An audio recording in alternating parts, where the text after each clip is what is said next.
also like I podcast from it's a dark room. I would kind of like be bordering on Asmongold status. You know what I mean? Like when I move into my new place, I'm gonna make it like sick looking. It'll be like it'll be like one of those guys that you turn on MSNBC for some reason, and they're like they obviously it's like a 55-year-old guy who has a super soft filter on that's like embarrassing. You ever see that? Yeah. Where it's like there's Funko Pops in the background probably. Like you see squares. It's like, are those books? I'm a political correspondent, but I am a Telecaster and Funko Pops. I'm cool, but he also has like a really like soft filter thing. Yeah, I kind of want to do that. I kind of want to do that, but like have it be like so so filtered, like a Newt Gingrich's wife level. So every time we do it, you ever just seen her selfies? Like I want to find a filter like that for when we record, because I think then we could do video that would be funny. It makes me really sad that like in 10 years or so, when those two likely pass away, like kids in those days won't know the beauty of a Gingrich post, a Gingrich selfie moment. I love that she airbrushes herself. she never makes him look better. Yeah, she face apps herself to hell, but not him.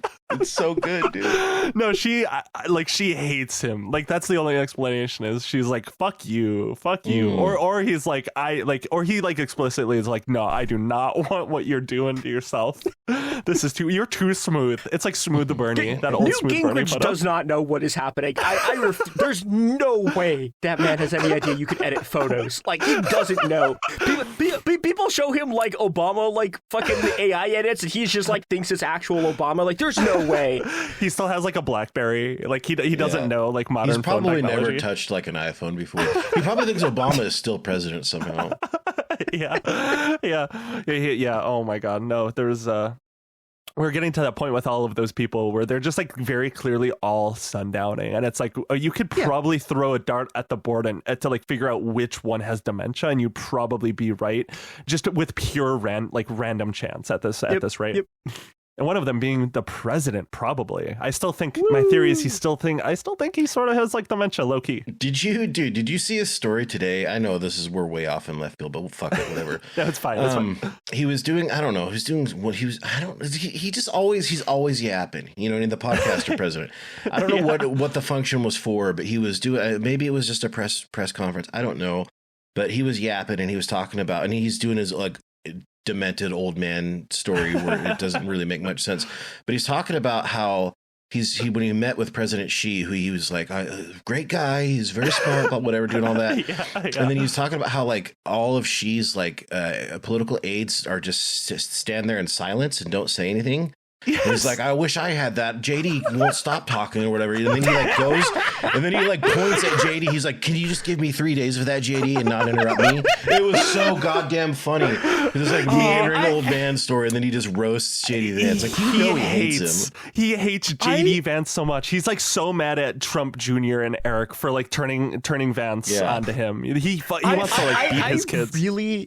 But my most desperate wish is like the final days of the Trump administration, it turns into one of these things where like you get the CCP thing where like suddenly just like communication is suddenly like not really happening, and you're trying to figure out who's still in favor, but like who is showing up in pictures, and JD Vance suddenly just vanishes for like 6 months, and then he's like charged with corruption afterwards. Like, I want that shit so badly. I want all of these tech ghouls to be like, everyone to be microanalyzing like what position they're standing behind, like within like what row of generals, and like trying to divide if they're gonna like live through the year or not. I want that to be the end of the regime so badly. It's like the death of Stalin, but everybody has like fucking carbon monoxide poisoning and a concussion. Yeah, and it's so crazy because like JD Vance, like he is like a doting follower of Donald Trump at every fucking turn. He like Trump tells him to bark, JD Vance barks, and then he does it like 10 more times. He actually has made him bark like a dog.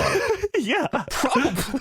And like that's the thing, that's what's so sad, is like Trump has always seemingly hated JD Vance. He was talking about like JD Vance in a very similar way like early on in the administration, where people were like, who is this going to be the successor to Trump? And everyone was like, is it going to be JD Vance? And Trump was like, I don't know if he's earned it yet. And it's like, damn, he hates him. He just does not like JD Vance at all. That is the one nice thing about this coalition, is that everyone hates each other because they're all the worst people who have ever lived, and they all have to be in rooms with each other, and like they're all trying to make. Couldn't hold the Elon Musk part of this coalition together long enough to get through July. That one blew up much quicker than I thought. But no, they all have podcasts to plan in the wake of everything that's coming. Like, that's like already in talks.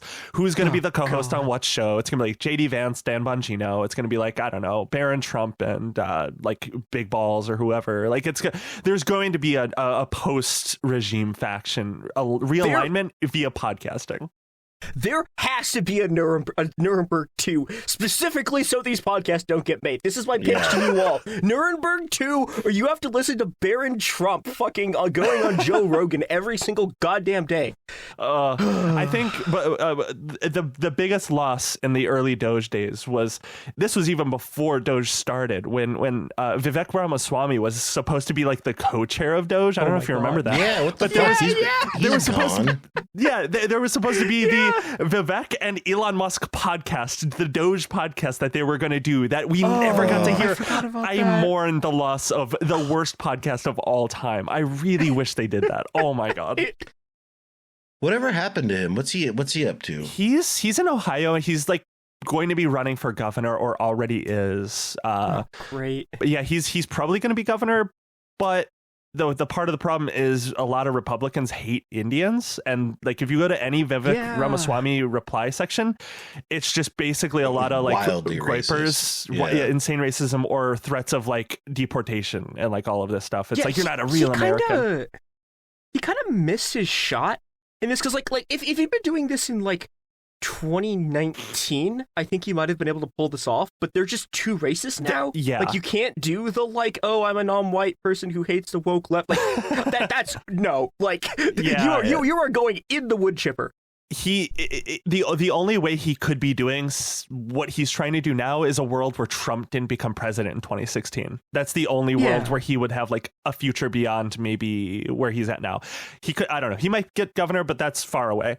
But I think we should start the show. Let's introduce you. No. We just couldn't help ourselves. We were just so excited. It's despite the world still being really shitty. We got like a little burst of good vibes shot into our veins last night. Last night was the election, but we'll get to that. I have some amazing. I have some amazing things to show Caleb that I found on Twitter, and of course. So we have with us today Mia of the It Could Happen Here podcast. How are you doing? Awful, but the news, it's good. For one day. For getting screwed over by my healthcare, it's bad. Oh, yeah. A lot of people are the world. A lot of people are fucking having problems with healthcare. Like, I mean, SNAP, of course, right now too. A lot of people are getting fucked over. There's just rolling humanitarian crises everywhere you look. Everywhere. Yeah, but despite amazing. That, like, we got one good day. It's true. We got one good day, and we have Caleb with us today. How you doing, Caleb? Pretty good. Yeah, amazing. I love it. But so I did kind of feel like I was the dog in the back seat of my car getting the ice cream cone, and tomorrow I'm getting put down. You know what I mean? Yeah. Where it's just been like a constant onslaught every fucking day, and it's like, okay, here's your celebration day. Yay! It's a good day. Yay! Now go in this kennel. Yeah. All my friends and family today are just sad, and they're like, "Hey, buddy, we got to take you on a little road trip." Yeah, we're not quite there yet, but that might be down the line, depending on how Trump world reacts to like Mamdani winning. But that happened, so it was sort of like a blue wave, and electoral politics. It's a guilty pleasure of mine.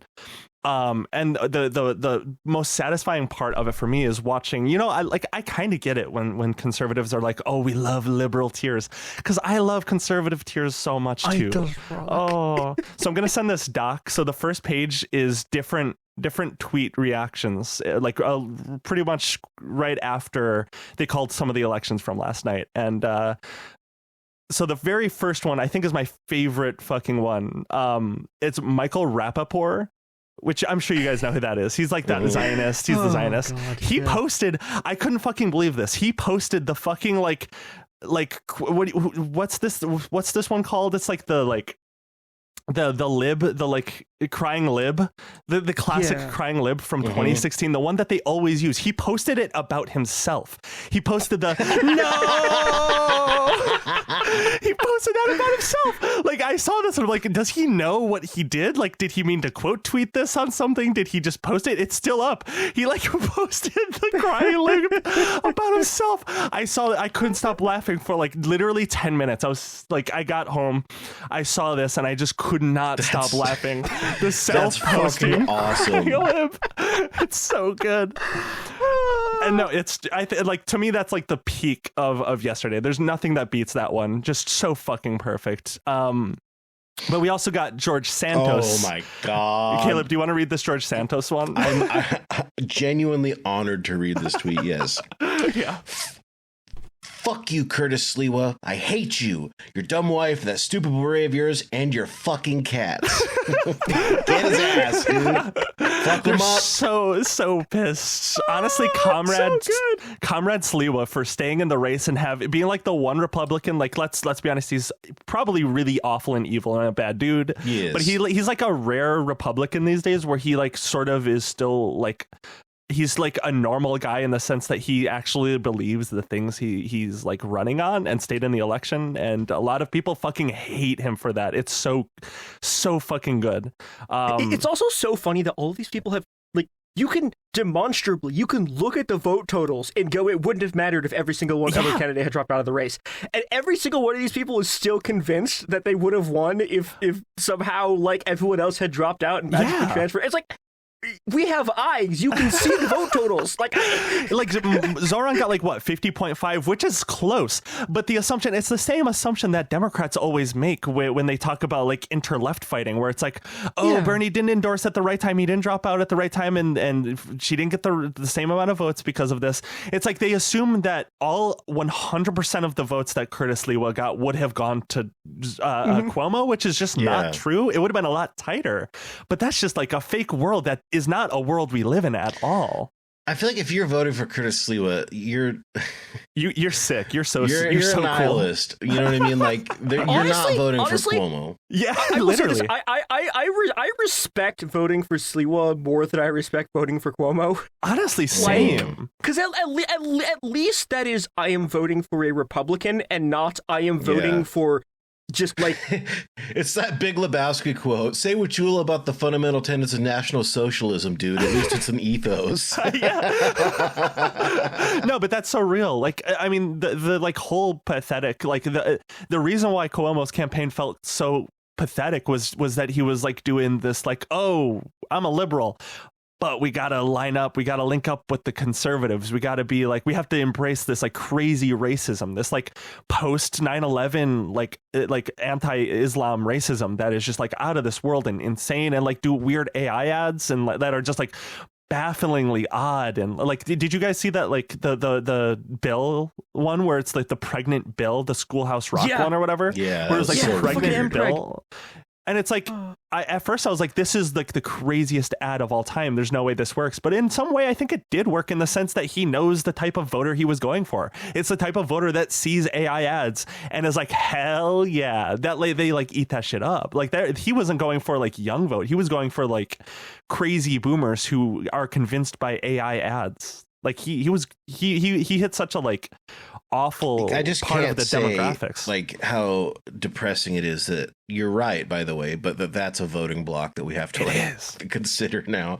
Well, I mean, it didn't work. So. Yeah, it didn't work. It didn't. Which thank God for that. Oh my! Imagine living in a world. The AI racism boomer block is coming and growing.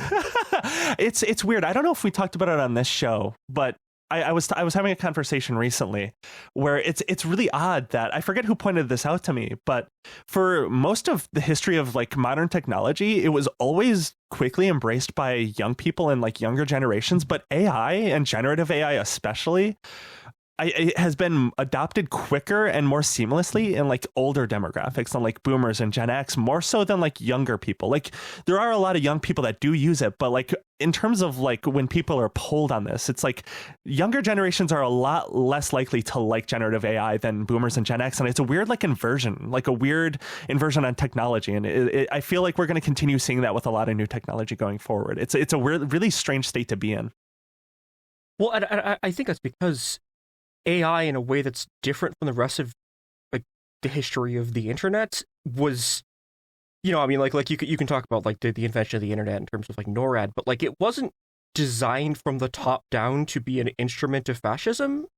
And AI, like go listen to anything any of those CEOs start talking about. Like go look at what they're like posting on Twitter. Like Peter Thiel is like walking around screaming about the Antichrist. Yes. Like they are so cooked and so hideously fascist. This stuff was all like designed from the top down as, you know, this sort of like fascist information project, like this fascist like control of reality project. I think that's why it's not working, because most people who aren't like completely cooked on Facebook look at that and go, holy fuck, what the hell? In a weird way, I think a lot of people that are on the younger side, like below the age of like maybe 40 or like below 45, grew up online in a way and told to us by older generations, like, don't believe everything you see online, like make sure you do your due diligence. And I think like at least I always heard that growing up, and I really took that to heart. And it's so easy, like it's so easy to see the misinformation and like information control and like slant of reality just like through AI, and just like what it does generally to people. Like people that post AI, you can like AI like videos and content and art, you can just assume so much about them as a person, and you're probably correct. It's like that's a good point. It is like an inversion of what technology has been in the last like 40 or 50 years. It's a complete inversion. And we're seeing that in like a political sphere too, in a really real way right now. Yeah. I mean, like, I would say, just to wax poetic about this a little bit, like AI use is, I think, ubiquitous enough. It's not ubiquitous, but it's prevalent enough now that like you can't put everybody that uses it in kind of in the same box, but you can probably deduce certain things about somebody. Yeah. Typically, I mean, among those are like lack of critical thinking skills, right? And then like the more dangerous ones, I think, are that we're seeing is like real narcissists that use this for, I guess, the like the AI therapists that only tell you what you want to hear and stuff like that. That's very dangerous for people that get that positive feedback loop. And I don't know, we're kind of seeing that play out in very scary and dangerous ways. Yeah, hopefully it gets I don't know, I hope that bubble pops soon, because I feel like that'll put a cap on some of this. Okay. Oh, they're so screwed. They're so bad. Like there is not, like, even the U.S. government, I don't think, could fully bail out all of these companies with the amount of capital that they've sunk into stuff. That as of this evening, that Bloomberg reported that OpenAI is trying to get the United States government to essentially secure. Yeah. Come on. I can't really get into this yet. How I know this, what I know, but I have a little bit of an inside scoop on some of the financials for that, and it is this is all but an admission that they will never turn a profit. They don't know how. It's only getting more expensive. Their new models, I thought that whatever GPT-5 got worse because they were trying to save money. Nope, costs more, by the way. So it is worse. It is worse. So like it's their training data is also like poisoned by AI hallucinations. And there's like, I don't know. It's only going to get worse and more expensive. And now they're trying to wrap the fucking federal government up in this. And that will be, if this happens, and I do believe our big boy president is stupid and corrupt enough to do this, this will be like a biblical economic calamity. Beyond 2008, if this happens. Yeah. So it's like one of the things that I think is, you know, like why this is going to be so calamitous is that if you look at tech as a sector and you look at the rest of the economy, right, it is the overwhelming majority of GDP growth is just coming from tech. right? Yeah. The people who are working in the tech industry make so much more money than all of the rest of us. They live functionally in a different reality than we do, right? We talk about reality tunnels as something that's like this ideological construction, but it's also something about how much money you have, right? Because like, if you look at the numbers for consumer spending, right? Consumer spending is supposed to be not evenly distributed, but everyone has to do consumer spending. That's just what capital is, right? But 50% of all consumer spending in the US is the top 5% of the population. That is so unhinged. Yeah. Again, like half of everything that's being like of all of the consumer spending is by the top 5%. And that means that those people fundamentally do not live in the same world that we do, because and it also means that as a feedback loop, right? Everything in our society is built towards them because it's these 5% of people who are doing all of the spending. So everything is targeted towards them, it's geared towards them, and they're the people who AI is for to some extent. Because the one thing it's kind of okay at is like programming, kind of, sort of. Yeah, like it's a not as good as they think it framework, is. Yeah. But it's the only thing where it can even sort of technically work. And because those people live in such a different world than all the rest of us do, right? They don't ever have to encounter like a poor person unless it's like, someone who they are either just paying money to do things for them, so who are like directly acting as servants, or they're like walking down the street and seeing an unhoused person. And this just cooks your brain completely. And all of these right-wing billionaires spent like the last like 5 years just like staring at their phones obsessively, getting cooked on their own algorithm things, and then also being in this reality where they never have to interact with anyone who disagrees with them because they have so much money that they fundamentally live in a different world than we do. And you can watch these tech billionaires, like they all believe that like their entire algorithm is just those like street fight videos. And so they think that like every American city is these street fight videos. And it's just like, no. Like whenever Donald Trump is like, there's fires in the streets of Portland. I saw them last night, and it's like, what are you seeing, man? Like, what are you talking about? You're just in a different reality. I think we found the genesis of that claim, by the way, and it was like a protest in South America from like 2017 that somebody like edited. There's been so many of the like, because a bunch of people. The other thing that was happening too was there were a bunch of people who were posting 2020 clips because like from George shit Floyd did happen stuff here in 2020. Yeah, but. Yeah, it's. I don't know, and again, the other problem is like these people control most of the world's money, and so they can, and it's just like an infinite generation machine right now with AI. Like that's that feedback loop. Yeah, and there's another element of this too, which I need to work through theoretically at some point more, but we've reached this stage in the development of capitalism where so much of the capital is concentrated so highly that you never have to make money as a company. All you have to do is keep on getting like more and more and more funding rounds from all of these, from like all of the fucking clowns. And as long as you could just keep like conning these like 8 dudes, you can just perpetually bring in so much money that it's literally unfathomable to us. That's like Elon Musk's entire game. That's how he's gotten to where he is he's just like, next year we're going to have a full self-driving, I promise. And then like 7 years later, he's like, no, I think like this year we're like really going to have full self-driving. Yeah. Well, and he was smart too, because he figured out something early that these people are realizing now, which is the other way to make money is to get it from the government. And so like most of like Tesla is basically just a tax credit machine, right? Like that's all it does. It sells tax credits to other companies. So you have this combination of like constant like finance capital investment, but then you reach the point where that's not enough money, and so you have to go get a bailout from the government, and that's the stage we're at now. Let's do space stuff, whatever. Just give me some money. He's like, the only thing that SpaceX has really accomplished, I think, is like killing thousands of endangered turtles on the beaches of Texas. Like, Okay, they put up all those fucking satellites that make like astronomy undoable. Oh yeah, that are like great. They're saying in like 5 years or something, like they're just gonna start falling from the sky and could like kill people and shit. Have you guys read about that? I have. Yeah, it's so we're gonna sick, have dude. Naturally occurring kinetic blasts in like the smallest towns in the United States. It's going to be so sick. No, but it's like, all these people just have like too much money. They live in a different world. And like, speaking of one of these people with too much money who lives in a different world, you have one last tweet in regards to this last election. Sorry. So I was expecting, so this is about Bill Ackman. I was expecting, he's the king of almost hitting like the 40,000 text or a character limit on Twitter. I was expecting a huge meltdown on Twitter when Zoran Mamdani won, but I was very surprised. We got full capitulation. And Caleb, do you want to read this one as well? Yeah. So Bill Ackman does the period for Zoran and says, "Congrats on the win. Now you have a big responsibility. If I can help New York City, just let me know what I can do." And it's like, go on. Can I start? Because I can tell you what to do, Bill Ackman.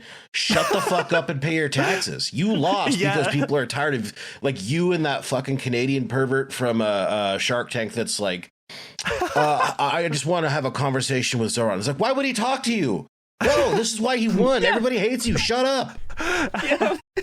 It's like everyone knows. Like this is actually, I should have expected him to do this because what this is. Well, dude, he did this in a completely calculated way because if you saw his follow up today, he's like, so many people were impressed by my magnanimous response to Zoran. I care about New York. It's like, oh my, fuck you, and dude. We all saw this coming. And it just goes to show how everything from all of these people, the like richest people in the world, if you beat them, it reveals that all of this is just an empty fucking threat. All of this, like, oh, we're going to leave. 1 million people are going to leave New York City. Oh, there's going to be complete destruction. We want you to fail. It's like as soon as the reins of power are taken from them, even just a little bit, they're like, they tuck their fucking tail underneath them. And they're like, oh, okay, like, I'm here. I'm still here. Please talk to me. Let me do what I can. I would love to give you $1 billion to get access to you. Like, these fucking people are so pathetic. It's crazy. It's so fucking crazy. I think we just need to talk to them as if like they are the dumb babies that they are and be like, dude,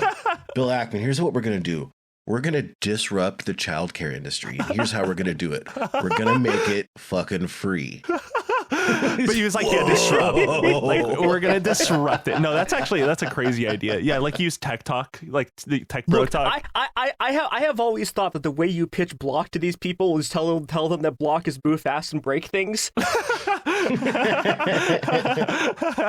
No, honestly, that could be a good strategy, especially in like places like San Francisco. Like that, maybe that's what you have to do for some of these places to get them in line. And I have one last final. So this is a video that Caleb, if you want to put it in the episode post, if we want to listen to this all together. I don't know if you have seen this, but it's some random guy. Seen this. Yeah, some random guy. This in for sure. Have you seen this, Mia? I don't think I have.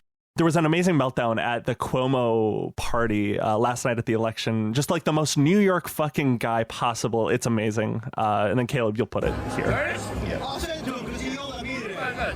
Hey, Curtis, you're a fucking scumbag like I said all along, all these months. You fucking got 8% of the vote. You split the fucking vote for the $7 million. You were a scumbag. I hope every New Yorker spits in your fucking face every single day. You fucking He's sold so out red. like fucking, He's a tomato. You sold out fucking Jesus. For the 30 fucking coins is over. Go fuck. I like how the Judas sold out Jesus part is crazy. Yeah. So good. It's my crazy. favorite little addition to that is like I always said, like who are you? like I always said, you sold out for $7 million. And see, that's like the thing is like, I think Curtis Lee was at one point was like, yeah, no, these people offered me like $100 million to drop out. He made less money from dropping out. Like all these people like Bill Ackman and like Mark Andreessen, like all these people, he came out and was like, yeah, they offered me a lot of money to not run, but he was million. I don't think it was 100 million, but it was a couple million for him to drop out. Yeah, it was a lot. It was like probably more than I don't know where this theory came from, where he like made $7 million. I have no idea what that is. It's also like I just want to point out, like, bribing someone to drop out of an election is the kind of thing that used to like get you hauled in front of tribunals. Yes. And this is every day we see another one of these. Like, like Elon Musk at like the end of the last election, just openly bribing people with his fucking things, like with those like the Wisconsin Supreme Court raffles or whatever. Yeah. Well, no, before that, he was doing this in Philly during the election. That's right. Where he would like put up random people. He would post pictures of like, he would say random people, random winners, but they were like actual right wing, like Republican Party operatives, it was all of course. TPUSA, like whatever the fuck. Yeah. No, but that's so true. I mean, that's like an insane point because, you know, I saw this and I'm like, oh, haha, like he didn't drop out due to like bribery. But like, I am just so integrated. Like, this is just so integrated to like the politics today where it's just like, oh, you can just like bribe the richest people in this fucking country can bribe someone to drop out, and it's just like you just like wink at that. It's just like, whatever. You just blink, you move on. It's just whatever. It's just another day. It's just another day in this country. It's fucking crazy. Thank God Zoran won.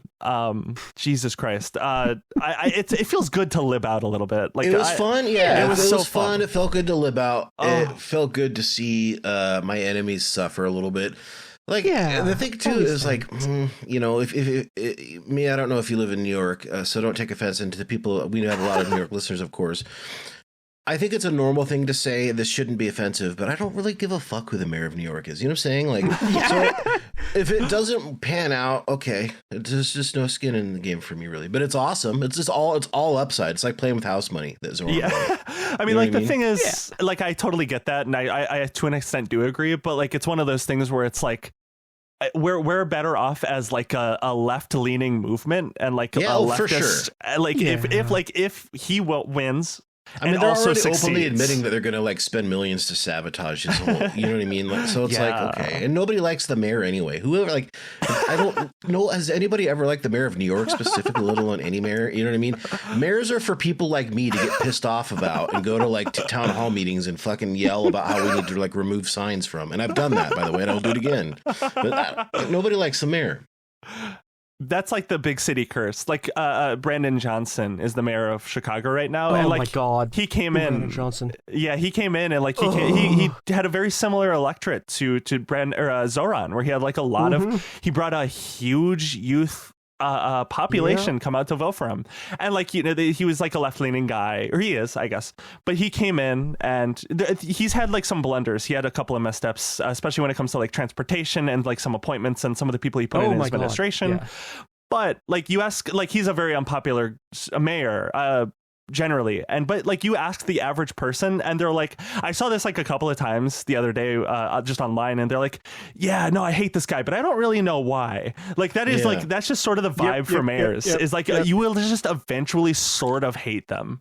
They're like the sin eater for the most insipid and awful kind of politics, which are like local politics. Like, if you go to like your, especially like in like a medium to small town, I don't know like what your guys' experience with this is. I know, June, you have not always lived in Chicago, but you do now. But like, if you go to like a small regional newspaper's Facebook and you read the comments about that, and it's like it's just towny bullshit. You know what I mean? So it's like people who are invested in like the towny gossip angle of politics. You know what I mean? Like, that's who the mayor is for. And it's like, you know, obviously the bigger the city, the broader the scale, but it's still, there is an element of towny hooplehead in every mayor, no matter how like the size of the city, I feel.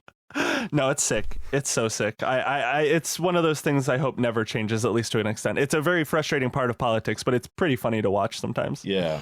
I will say I have a personal grudge against Brandon Johnson because he rat-fucked an organizing thing I was a part of. Like, he personally rat-fucked it. So fuck him. I still can't talk about what it was, but he absolutely rat-fucked it. And it's actually funny because this is very different than New York, because like all the Chicago DSA people like don't like him like already because they already had a bunch of factional beef with him from like before he got elected. Yeah. So I'm learning now that I live here that the like DSA, I don't know too much about it. I know a couple of people involved, but I haven't really gotten involved myself.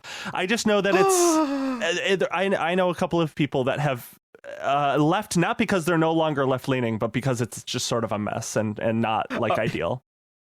One day, the day I finally burn all my bridges is the day where I tell the story of how me and all my friends got ran out of that organization for trying to do housing organizing. Oh shit. Well, it's unions. I'm gonna be very you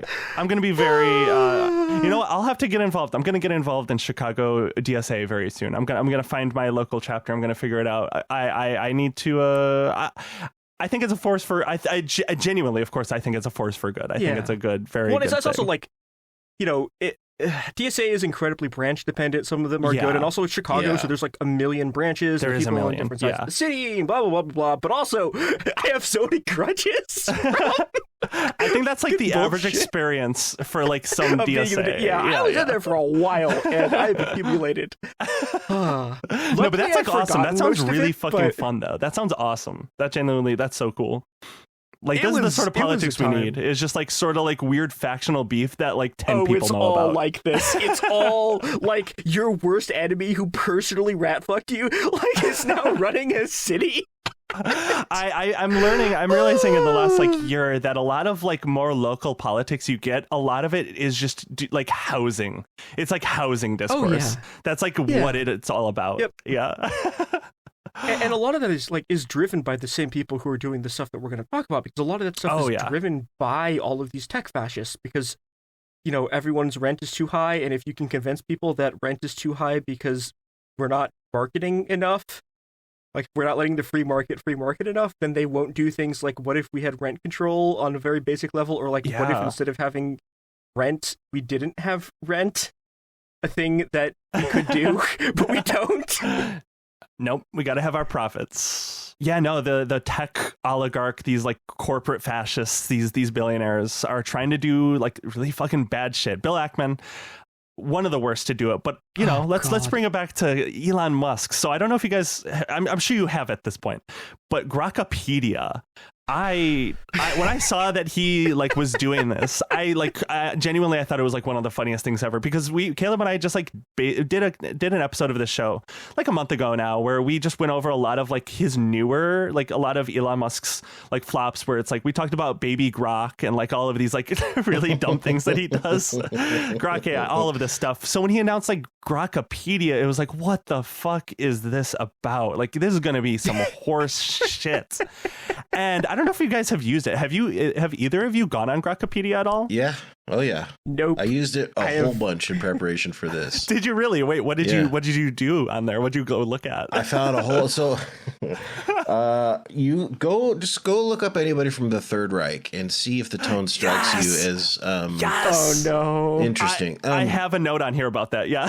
Yeah. Oh, so no. like, if you so I don't know what your guys' experience level with it is, but it's Grok. It's all it is an LLM that gives you a Wikipedia entry. That's literally all it is. It's Grok gives you it craps out whatever subject you're looking for. So it's just like an LLM generated wiki page.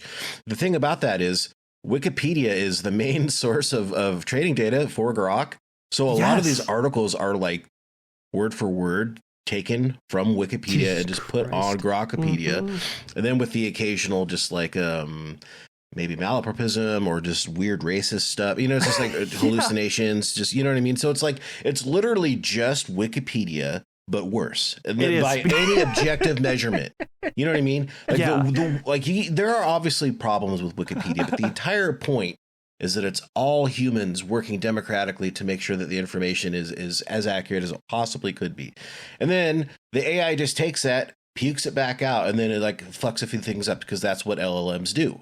That's it. And it makes it so much worse, because it's pretty much, I forget the exact percentage, but it like primarily scrapes all of its information from Wikipedia. So it's not just like a little bit. Like you can like, there's some entries where it's like almost 1-to-1, like structurally, like the structure of Grokipedia in some cases is just a 1-to-1. The information is like 1-to-1, but just worse. It's just, I mean, that's what all of this is, though. It's a competitor. It is Elon Musk's right-wing competitor to Wikipedia.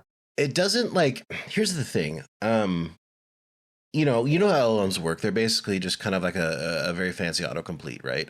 They don't know how to think. No matter what any nerd tells you, they don't know how to think. So when it pulls information, and it will also pull like from the sources from Wikipedia or other places too, it doesn't know how to like analyze or weight information. So whether it's like a fucking GeoCities page or it's like an academic journal, it treats it as the same, even when there's like, or especially when there's like conflicting information. It is controlled by the whims of one Elon Musk, and that's who ends up being the one person in charge of the whole thing, basically. So yeah. It's it's also bad. it doesn't none of the articles have a table of contents, which is just it's unusable, Jesus dude. It's so Christ. bad. Genuinely, in the state it's in, which is probably going to be the state it's in for a while, I'm sure he'll like continue to like update it. Like what I'm sure that's like going to go down the pipeline or whatever. But no, it's complete dog shit right now, unusable, just horrible. it's garbage. When I heard that it was like a 1-to-1 scraping of Wikipedia, I was like, oh my God, that means I must have, because I have a Wikipedia page. So I was like, there might be a Grokipedia page for me. Oh my God. And there is. There is a Grokipedia page for me. Do you want to hear something funny, by the way? What's up? It probably generated that when you searched for yourself. Really? Oh, Yeah, shit. like a Grok query, right? No, I contributed to the scraping. Fuck me. No, fuck I'm me, telling dude. you guys, this is good No. because you know how expensive that is? The best way to kill AI is to use AI, and I'm being so serious. Go search for yourself on Grokipedia, man. Go search for anything. Go search for mangoes. Go search for fucking Diet Coke. Go search for June. Go use it. I just have to say the Grokipedia page for me is just like the Wikipedia page if you made it 1,000 times worse and more accurate, and also added 20,000 more words to it saying the same thing over and over. It's astonishing. It's astonishing. I was scrolling. I'm like, when is this gonna fucking end? This is I don't know where no this table came of from. contents or organization whatsoever. Incredible. And that's the other thing too, is like it doesn't know like I will begrudgingly say that LLMs do have some small uses, okay? They're not worth the cost, especially once we have to start paying what they actually cost. But I will say some small use cases that they could be okay for certain things. Organizing data is not one of them. So if it ever if these are ever to have a table of contents, it's going to be completely nonsensical. It's never going to be usable. Yeah. Yeah, so the reason why this felt like super notable to me, though, that he was doing this, and this is like sort of been Elon Musk's whole MO with, the purchase of Twitter. A lot of people talked about it like, oh, he's going to lose so much money. Oh, like this is going to be a thing about profit. He's going to have to sell it. And it's like, I think like if we're thinking in like a normal world where people are good and not pure evil, like that would make sense. It's like, okay, this is not worth buying Twitter for like $41 billion or whatever. But like for a lot of these like right-wing billionaires, I think like a lot of people have to get real about the fact that it's an ideological project. They don't really care about losing a couple $1 billion, which is a lot of money. Like if I'm just scoffing it off, but to them it's just like a penny or whatever. But like they don't really care about that. They want to control like the entire information ecosystem. They want to challenge, as Elon Musk calls Wikipedia, he thinks it's woke because like Wikipedia doesn't have like right-wing propaganda. It doesn't use Fox News or Breitbart. Yeah. So like to him, that's like a threat because he can't control the information on Wikipedia. This is like a huge ideological project to try to twist, like create like a parallel reality, like a parallel ecosystem. I think something we talk a lot about on the show about how like right wingers have continued to try and successfully sometimes create this like parallel ecosystem. And they're doing that with like information and data at this point. Yeah. Well, so to be clear, June, like I agree with you. I just think that AI is a very bad mechanism by which that because it's so fragile. Absolutely. Anyway, yeah. Yeah, but I think it is also worth noting, like, it's not, it used to be that, like, yeah, they had this, kind of like self-contained information bubble, but they've just been buying out every single mainstream media outlet. Yes. Like, Yeah. Jeff Bezos Jesus bought the Washington Christ. Post. Teen Vogue just got killed because Condé Nast is owned by a bunch of fucking the worst people in the world. I didn't realize that until this happened the other day. Yeah. Yeah. And, and like the most high profile one has been CBS, where Larry Ellison bought the company. And Larry Ellison he's like the one of the guys, he's like the big guy at Oracle. Yeah. Database Your management favorite company. billionaire's favorite billionaire. Yeah, he's kind of quietly maybe the scariest of all of these guys. Yeah, absolutely. Yeah, dude. Like he's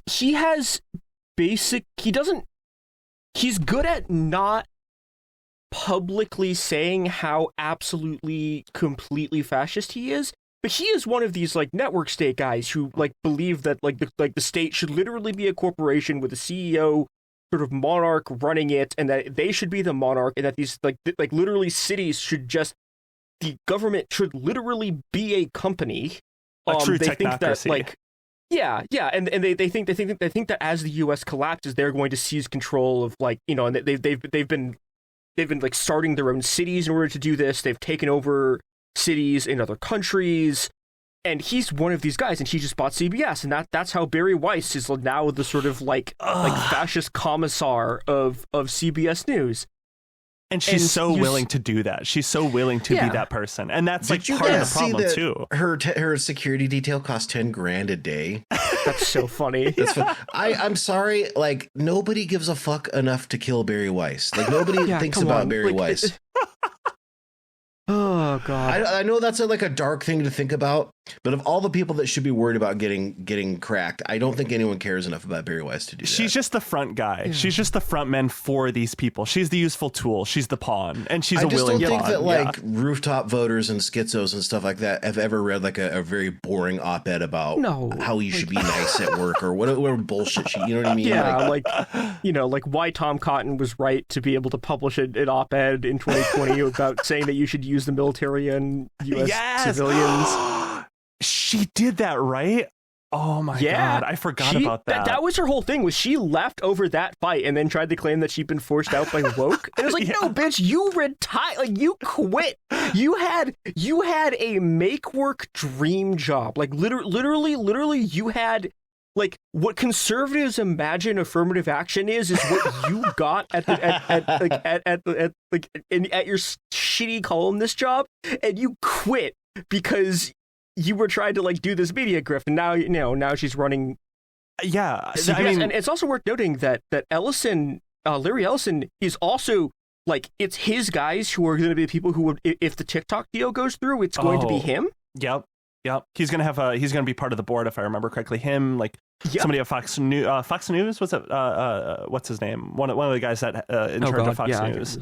But it's gonna be it's like he was buying up this family, this Oracle adjacent world, the Mark Andreessens, but especially the Ellisons, the Ellisons family. Yep. Are the low-key true villains of a lot of this. Not the only villains, but one of the biggest ones who are behind the scenes sort of doing all these things. And I think one of the reasons I think TikTok was bought, they'll never admit this, but I think for the same reason that CBS was bought too, was that they weren't and there's so many more reasons, but I think it's partially because a lot of these, TikTok in particular, but even CBS was fairly decent on Palestine and Israel Palestine. There is that clip of Netanyahu saying we have a TikTok problem, or maybe that was Greenblatt that said that. But there's a clip that I've seen a bunch of times on TikTok of Netanyahu at some conference saying TikTok is this and that, and we gotta, make sure that the right people end up in control of this and stuff like that too. And it's damn, you're just openly saying that they're buying this for these reasons. Yeah, I mean, it's... and this is how, if you look at Hungary, for example, this is what they did, right? Is they went through, they bought all the media outlets because, and this is this is a real substantive problem with, the capitalist conception of a free press is you don't actually have a free press. All of those. You have a capitalist, you have a corporate press, right? And so all of these companies can just be bought and liquidated. This is what happened with local journalism, where, all these newspapers were sort of having problems, and then a bunch of venture capital firms came in and annihilated them all. And this is what they're doing to Washington Post. The Washington Post has, Jeff Bezos has gone on this whole thing about how it has to be specifically an individual liberties free market thing, and no one is reading it. No one. It's awful. They lost a lot of subscribers in the last year. Yeah, and their page views, it's it's I don't know if I'm allowed to say, but they are smaller than most podcasts that you listen to. Is it's abominable.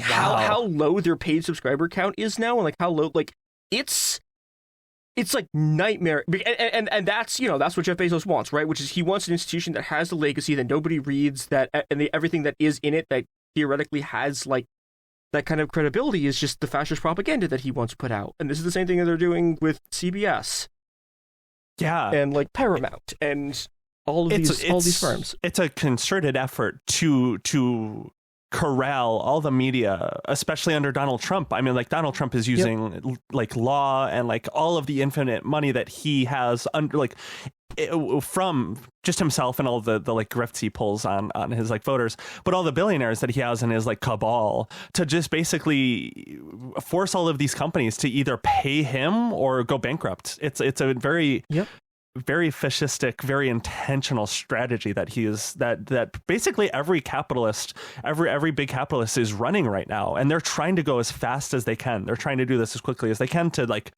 bring in under their control as much as possible. And you know, Grokipedia is just another effort to take on what is like essentially like a nonprofit Wikipedia, because that's it's hard to like quantify, but I do feel like Wikipedia is like the biggest threat to people like Elon Musk and people like Mark Andreessen. They personally view that as one of the biggest threats currently to them, because they have sort of all of social media now. They're sort of corralling all of traditional legacy media. They have people like Joe Rogan in their pockets. Like they have sort of wrested control of all of this.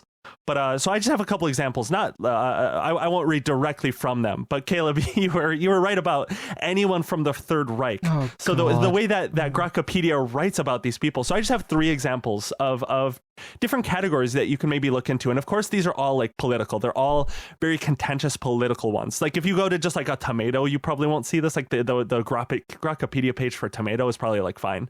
But like if you go to George Floyd, you know, famously the guy who was killed by the police in Minnesota back in 2020 that brought on the BLM protests.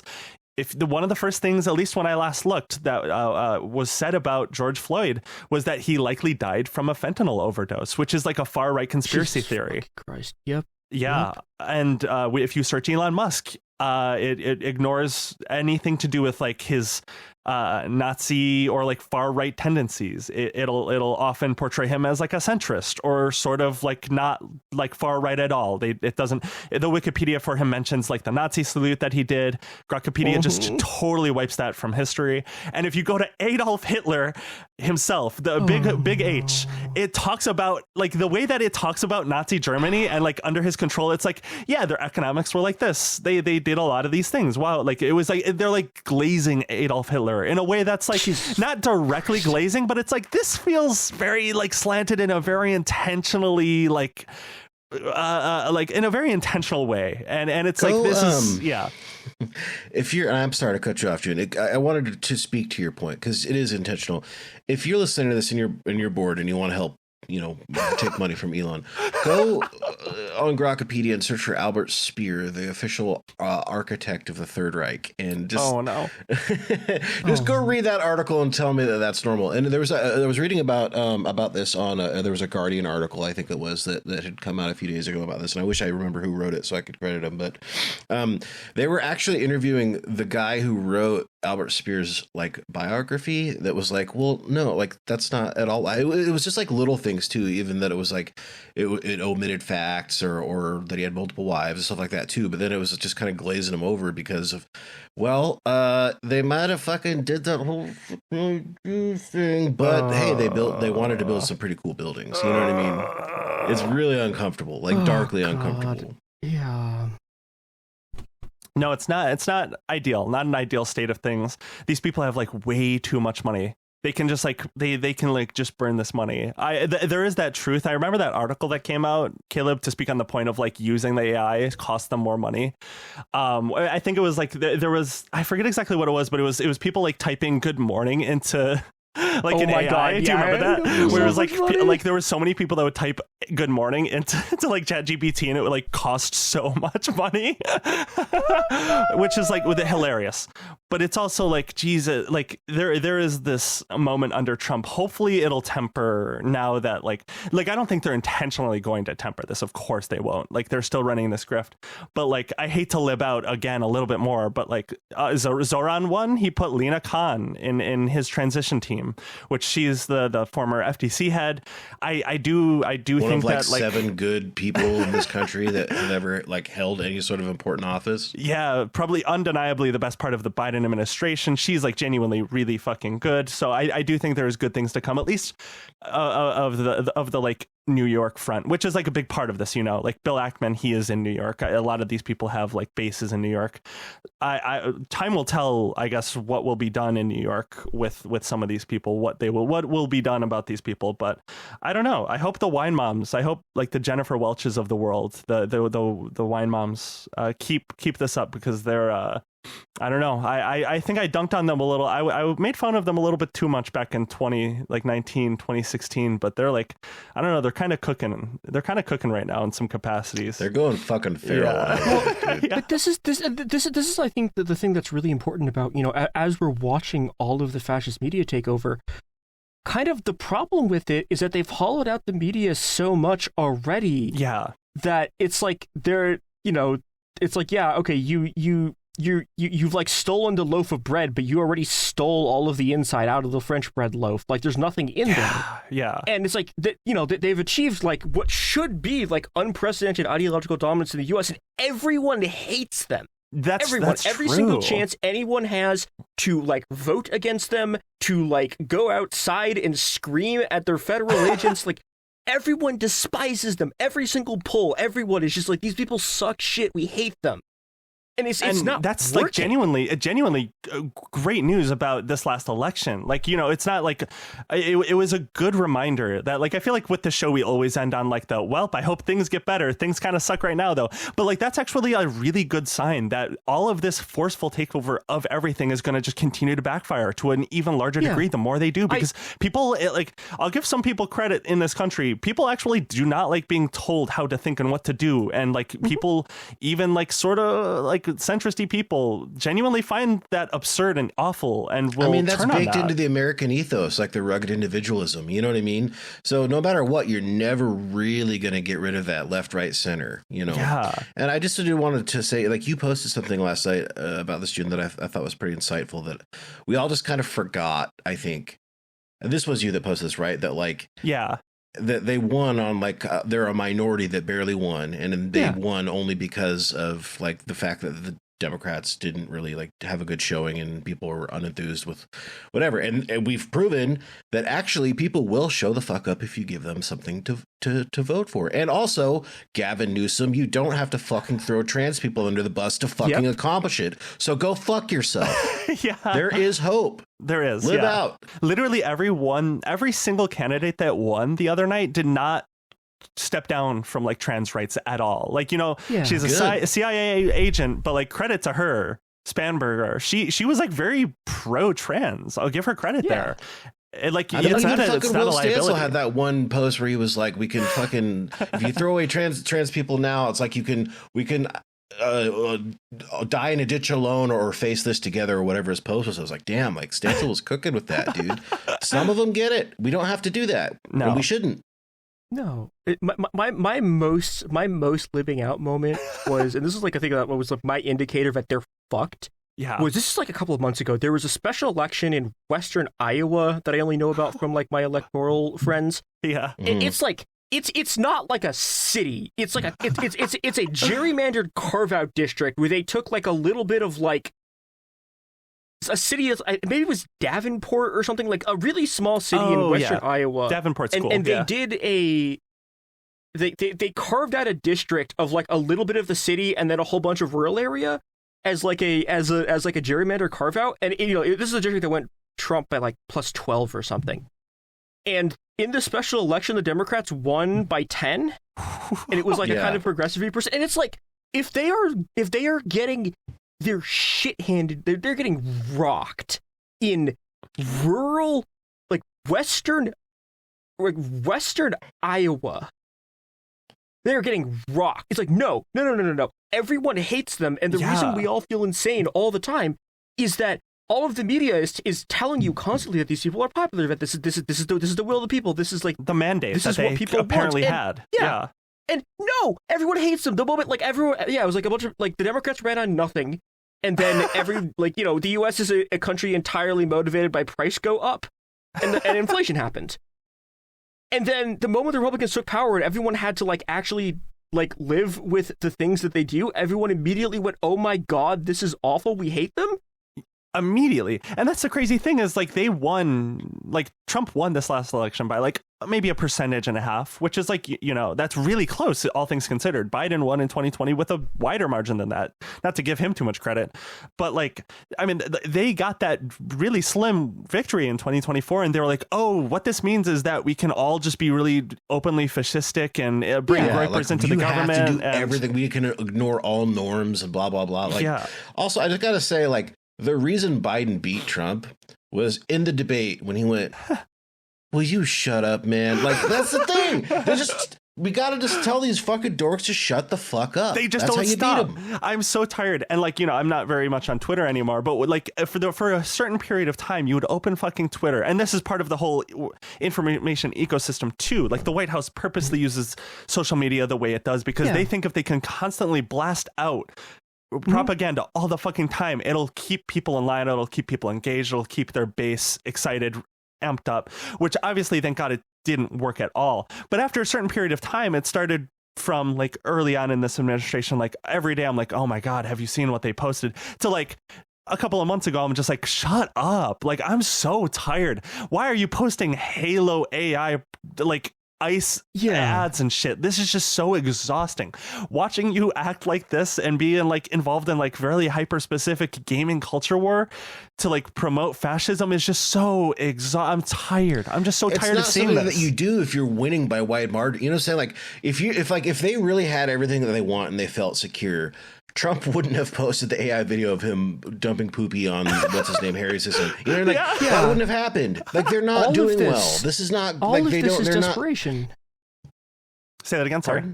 All of this is desperation. Like all of the seizure of the media, all of this stuff is that, and they'll very explicitly say this, which is like we have to consolidate our power before like the next election cycles because they know that everyone hates them. No, it's astonishing that I think after this last, like just yesterday, when the 2025 election, they truly fully internalized like, oh, like they're truly genuinely hated. Like this people are not rocking with this actually, and I think they will probably reorient like some of their strategies, especially when it comes to like social media, like posting. I think they're going to continue to try to take up like all, you know, every different media. They'll try to go. They're not stopping at CBS. They're not stopping with Teen Vogue. They're not stopping with Grokipedia. But like it is a sort of relief, a respite. Like this is the best I felt, at least in terms of like the state of the world in a whole year. Just as like oh my God, wait, people really don't fucking like this. I'm not crazy. I'm not crazy for thinking I'm like alone and thinking that this is all just like fucking crazy.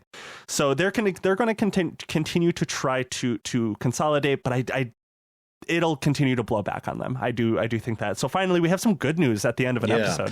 Holy shit! I'm glad that we're doing a Hopium episode, and I'm also glad that it's on the main feed because I feel like we've really just been beating our listeners to death with a rock for the last 3 months. Like, you know what I mean? It's good vibes. We got good vibes. Well, you know, and I genuinely do think that's part of it, though. Is like part of their plan is to beat everyone down so badly that everyone believes that it's hopeless. Yeah, and it's absolutely not.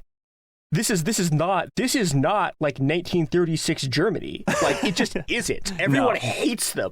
Like it's. And that's the thing is like they did that. They kept beating at us every fucking day to try to make it feel hopeless. But all that did, it boomeranged back to make everyone just really pissed off and want to like I hate to say it this way, but you remember that like tweet that was like 2019 shit where that like hyperlib was like, me and everyone are ready to vote any day. And it's like unironically though.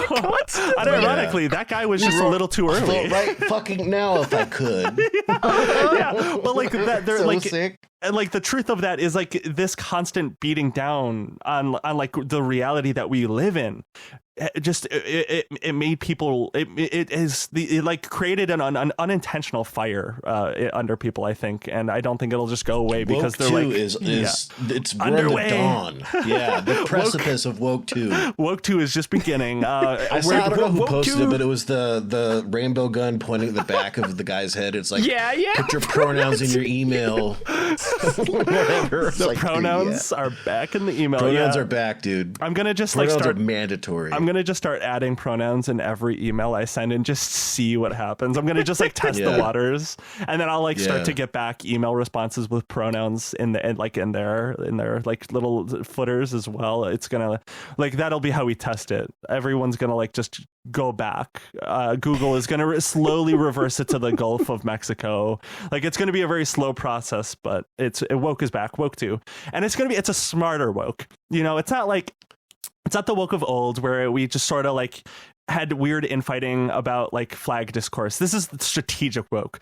This is like the alliance of this is like sign all of your posts in your fantasy football chat league with your pronouns. And if you're in one with somebody that you don't like, fuck it, throw in a he, they. Just see what happens. Let them go fucking nuts. Woke 2 is here. Woke 2 strategic woke. That's what we're calling it. It's refined. It's back. It's better than ever. We are plotting. We are scheming. We are when someone has a shitty abusive act, we are strategically making them. We are strategically convincing them to become fans of the Jacksonville Jaguars. We are inflicting generations of suffering on their lineage, and they'll never understand where it came from. They'll never know. They'll look back 70 years from now and be like, "Wait a second, fuck! This was planned all along." Awesome. Thank you so much for joining us, Mia. Do you want to plug anything else? Do you want to plug your shit? Yeah, thanks for having me on. Yeah, this is a lot of fun. I am one of the co-hosts of a podcast called Nick Adapt here, where we cover really most of the stuff that we talked about this episode, everything falling apart, how to put it back together again.